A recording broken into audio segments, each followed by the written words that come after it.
Welcome to the future of payroll and workforce management insights by HR.com, your go-to resource for insights into payroll and workforce management. From navigating compliance and technology trends to exploring the latest in global payroll solutions, we're here to keep you ahead of the curve. Join us as we dive into the forces reshaping payroll and share practical strategies to optimize your workforce management. Let's get started.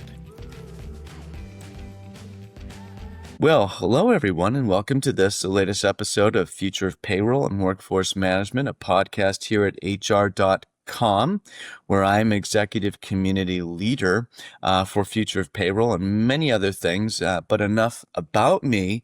My guest today is Phil Strazzulla. Welcome, Phil. Thanks so much for having me.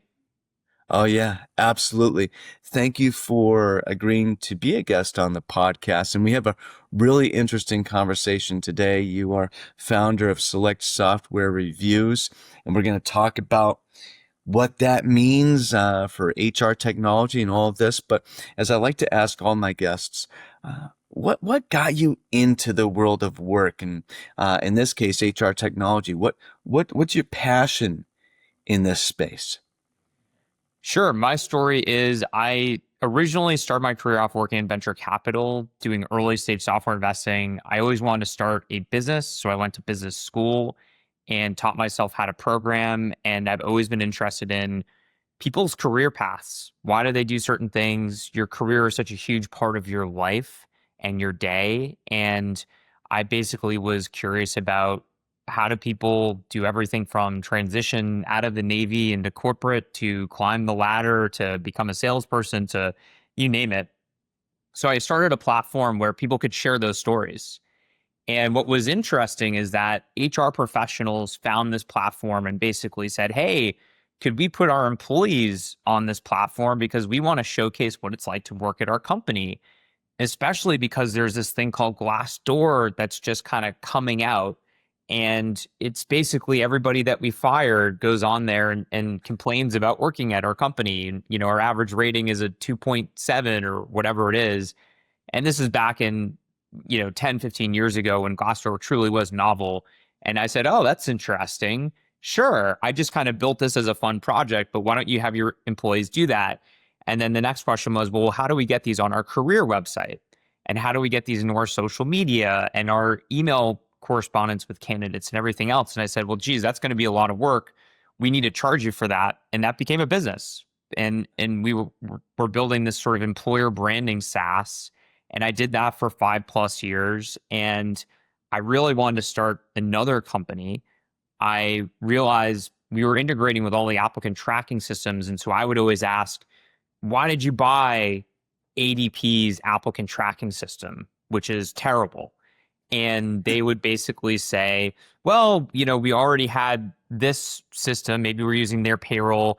And so it was easy to integrate their ATS. And it was always not the most robust answer in terms of why folks were selecting technology. And the reason was because they were just busy doing everything else that they were tasked with, right? They're dealing with employee relations issues. They're dealing with making sure people get paid on time and benefits and all these other things.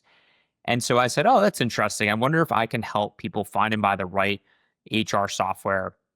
So I started a blog and I got this domain, SelectSoftware Reviews, and I just started writing like, hey, if you're looking for an applicant tracking system, here's how you should look at it. Here's how the pricing works. Here are the solutions that I recommend after spending some time in this industry. And here's what's good and bad about them. And people started reading the blog, and the vendors came to me and said, hey, Phil, can we put advertising on your website? And I said, oh, wow, I guess this is a business too. And so we, lo and behold, 8 years later, around 100,000 companies a month will read our reviews about different softwares, everything from HR, payroll to artificial intelligence and how you use that to source candidates or what have you. The latest and greatest. We have about 100 different categories in our website. And then there are a lot of people that don't want to read our 25,000 word buyer guide about payroll software. They want the easy button. And the easy button is to talk to a member of our staff. So you can sign up for a one-on-one call and get bespoke recommendations based on your unique criteria. So if you're looking for a new HRIS, and you're a big company, it's going to be a different set of vendors than if you're a small company. If you need payroll, if you need international payroll, if you have contractors, if you have Mhm. frontline workers versus desk workers, all these different permutations. You need an ATS, you want performance management, etc. All of these complicate the landscape, and our team of advisors basically can look at all your criteria and say, okay, here are the 3 companies you should talk to. And by the way, we're going to help you throughout this process. We're going to be your concierge. So you've got questions about your contract, we can answer them. You've got your CFO has questions about the budget, we can help you with that too. So that's the story. Mm. Uh, That's a fascinating story, and I love the fact that it's all wrapped up in sort of the entrepreneurial spirit as well. That's always a great angle to things in this space, and there's so many startups, and there isn't, just thinking back to the Glassdoor piece of it, that it's kind of interesting. Yeah, most people who are not everyone, but employers, it's true. A lot of the people that they let go, that's when people go to Glassdoors. They're not necessarily going to Glassdoor just whenever, when they're happily. And that's actually ironic, that you want to have those testimonials of folks who've had a good employee experience. You want those testimonials, and maybe if their employee experiences can be so great that it doesn't occur to them to write about it, right? They're just content where they are. And so to prompt that was a great business idea. I just want my hat is off to you. And more recently with Select Software Reviews, SSR for short, and your concierge service, and of course we have a partnership with SSR here at HR.com where we can work with you folks to help our members and anyone else who has a question around buying. I need to make a decision on a performance management solution or a payroll solution, and or time and attendance, workforce management. We can send them to you, and you can actually help really steer them in the right direction, or give them the color and background that they might need, that they might not otherwise have. Because a lot of organizations, HR folks, they need to be up on this stuff, but they can't know the latest and greatest. They have to turn to an outside third party to really help them understand. Maybe you can dive into that a little bit more for us. Sure. And you're right. All we do is understand the HR tech landscape, and it's still almost too much for us to understand it. And we've got human experts that have backgrounds in HR recruiting who are doing demos with these solutions, talking to users. We also have basically an army of AIs that we've built that go out and they Mm. scan the internet every day and they say, who changed their pricing model? Who added a new module? Who did a merger or raise capital or whatever the case may be, something that would influence which solution is right for which companies. The the best part about what we're doing is that it's free. So Mhm. our advisor offering, we don't charge HR anything. We work with basically every vendor in the ecosystem so we can be completely agnostic. And then those vendors are paying for introductions to our clients. And so we can maintain being agnostic. We've got a 4.9 star rating from the teams that we help because we are so helpful, but we can also do it in a way that provides all this value to the HR end user and does it at no cost whatsoever. That's that's huge, and it makes me think of something. Um, Imagine a world without SSR. Um, what, just hypothetically, because you exist, but what would it be like for an HR department aspiring to source a new payroll solution, for example, anything in HR, but let's just say payroll. What would it be like for that department? What would they It's encounter? It's really tough. And we get people that come to us who have gone through a procurement process without us. And maybe they're now shifting from that solution. And because it's easy to buy the wrong thing. So, a great example is I talked to an HR leader about 2 weeks ago that bought a really phenomenal HRIS. The problem is they bought a phenomenal HRIS for big companies, and they're a 50 employee company.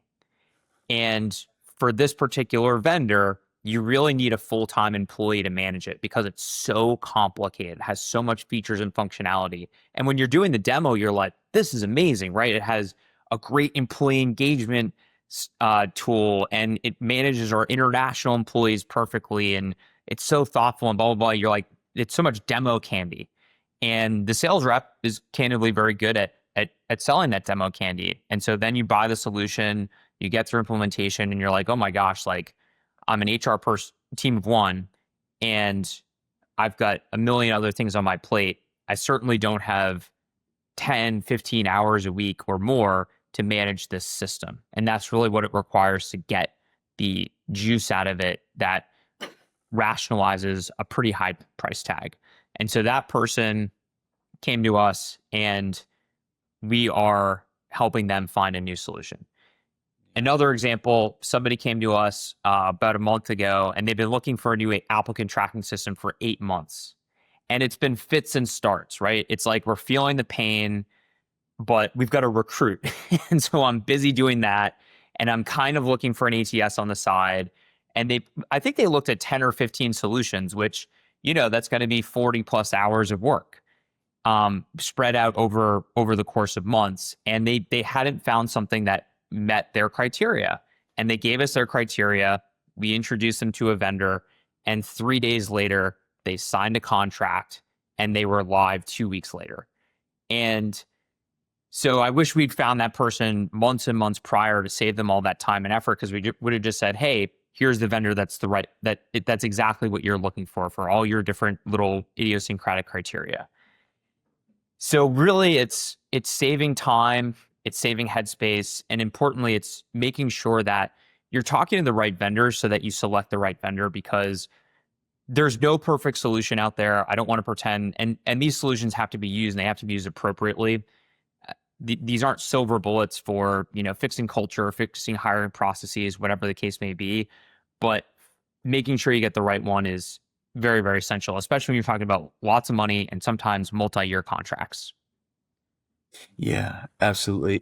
And also just having been an industry analyst in this space a few times over the past couple of decades, I guess, there's also that piece of it, that it's not just the technology, right? You could find the best technology, but you want to find a vendor that also has a good, has a good sort of people wrapped around that to help that new user to get the most out of it, right? So you're helping those potential buyers really understand what they're getting into with any given solution. Mm-hmm.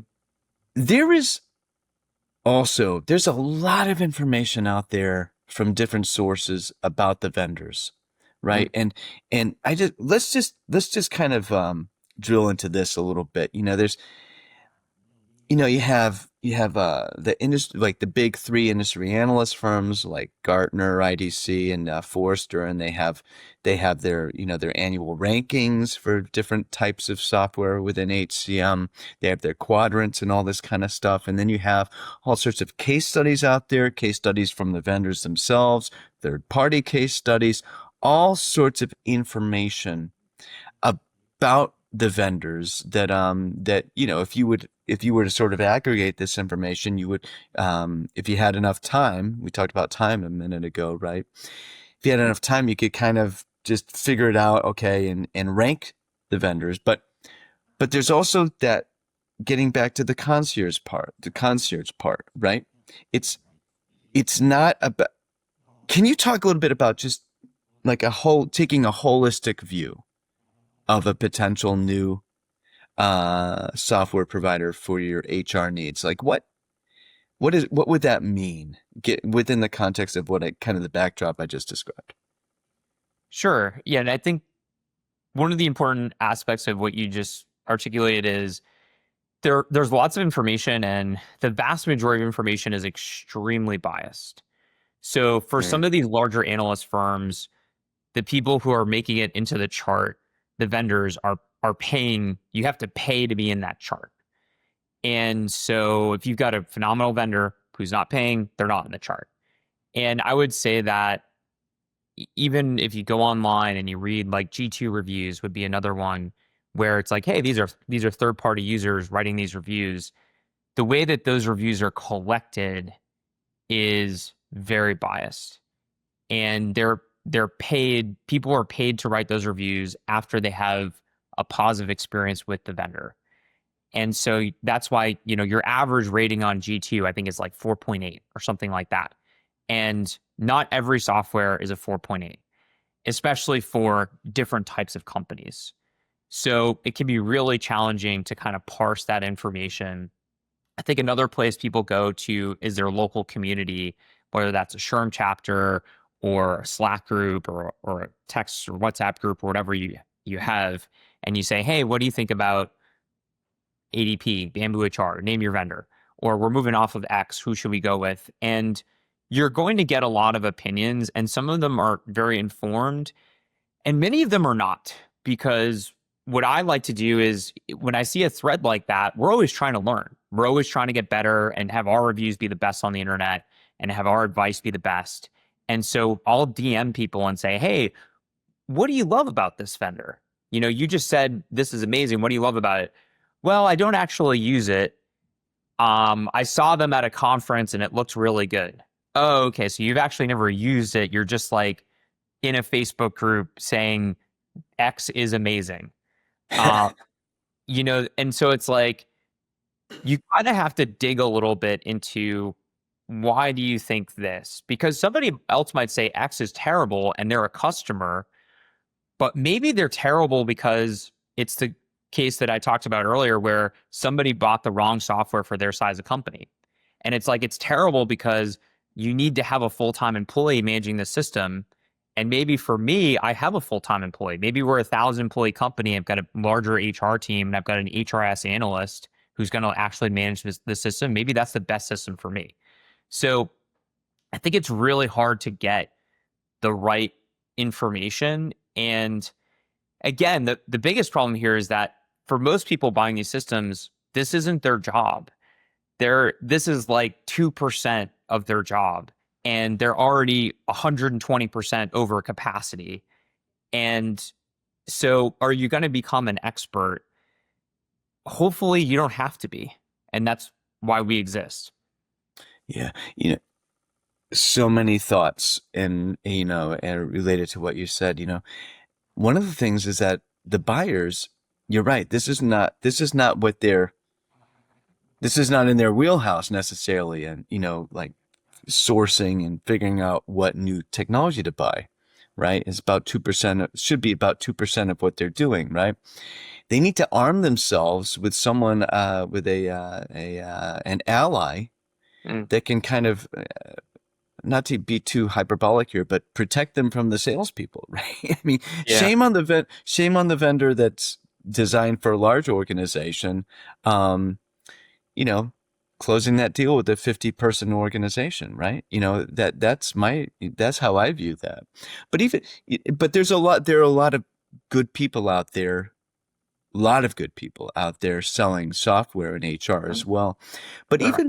even thinking about the industry analyst firms, the rankings and all this kind of stuff, even if you take out the idea that they might be biased, and and you have to pay to be in some of these, to even speak, there are fees to speak with some of these industry analyst firms, and that's to actually give them a briefing, and that's kind of the gateway, and then you become a part of the smaller pool that are included in the various rankings or whatever. But even if that piece of it weren't, even if that weren't a variable, right? It's still it's that holistic view that only a concierge can really, and consultative relationship that the concierge can give you, that really works. Because if you're making a decision based just on rankings, like, I'm gonna look at softwares A, B, and C based on how they're ranked by the industry analyst firms. You're making you're narrowing down the field based on a very narrow, incomplete view of what it would actually be like for you to have A, B, or C, or technology. Or if you're just looking at case studies, right? You might have a little bit more luck looking at case studies depending on who they're written by, but we have to, because you have actual, for instance cases, right? Where, okay, this is where it worked well for a company like mine versus sort of a more general view from a ranking. Still, you have to remember that there are no negative case studies that ever get published. It's only positive case studies that get published. If there are negative case studies, maybe they're done internally for their customer success teams or this kind of stuff, which would be smart business for them to do to help them understand how their customers are faring and this sort of stuff. So it's really, really important to understand the nature and also the limitations of the information that's out there just for the taking on your own versus going with a partner, Mm. SSR, to really make that decision correctly. Yeah. I I think the other part of it is it's just like as you allude to, it's an overwhelming amount of information. And Yeah. so if you go on G2 and you search for greenhouse, there'll probably be well over 1,000 reviews. And then you throw in some industry analyst stuff. Maybe you go on Reddit. Maybe you ask, you go on a site like ours. Like all of a sudden, you've got 3 months worth of reading. Like once you've gotten through the first 5% of it, you forgot the first 2% because like our brains can only hold so much information, and so that's where again it's like just outsource it.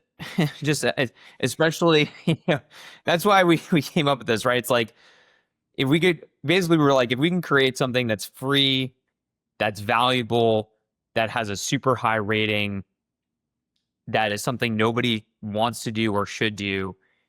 It kind of reminds me of honestly when I got engaged, and it's like I probably spent like 3 months becoming a diamond expert so I knew like what sort of diamond to buy. And that's like it's a special time in your life, and it's sort of a rite of passage, etc. In many ways in different cultures. But I think if I could have just talked to a person and said, hey, like here's my budget, here's kind of what I'm looking for, the cut, the whatever, here's what I care about in terms of clarity versus all these different factors, and they were like, okay, here's your diamond. I would have said, Yeah. hey, thanks a lot. You just saved me 3 months. I've got a lot of other stuff going on in my life. I got to plan a wedding. I got to, all these other things. And I feel like that's the same thing with what we're doing. It's like you've got a lot of other stuff going on. Don't become the diamond expert. You don't need to become an HRIS expert. We leverage us. It's free, and just do all the other stuff that you need to do to help your business, help your employees. Yeah, exercising discernment and what you're going to do DIY, do it yourself versus outsource is, everybody has that decision to make in so many things. And I love your example. That's a great example. So you just want listeners to know that in the description of this podcast, we'll have a link and information on how to schedule time with SSR for anyone, a practitioner or HR leader that needs help in finding the technology that they need. And Phil, thank you so much for being a guest on the podcast. This is really exciting stuff, and you are providing an absolutely indispensable service. Thanks. I appreciate it. Thanks for having me. Thanks for tuning in to the Future of Workforce Management and Payroll Insights by HR.com. We hope today's episode brought you valuable insights and fresh perspectives on the future of payroll and workforce management. Be sure to check out more episodes and explore resources at HR.com/podcast or wherever you listen to podcasts. Until next time, keep innovating and making a difference in the world of payroll and workforce management.